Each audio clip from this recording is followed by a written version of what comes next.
Vino masala manai Chisla azu kwato Fafuga fala sano Fideli no mi yangu tingut Tambi no manjo tirut Iskwamba latiano Afloza wido komno Zoteri niena na karati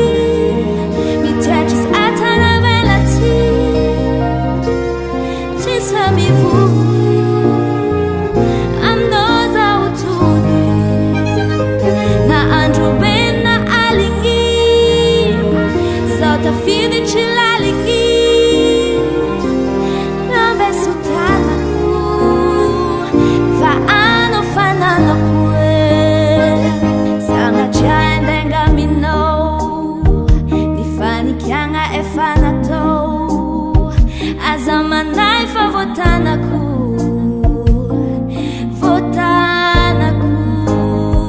Fanumeza nzanga hari Letenga isifati sari Fisiano wa fienaku Tenga hazu kuenaku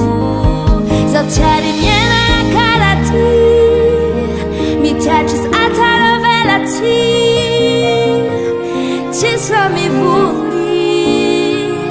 Anoza utunye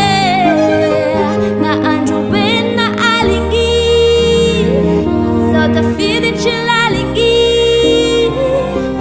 Nambe sutana ku Faano fanana kwe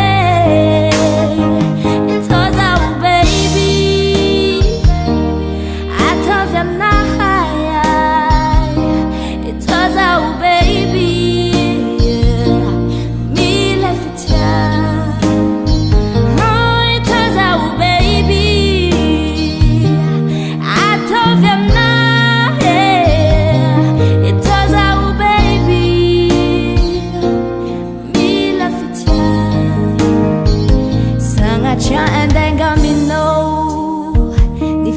Kianga e fanato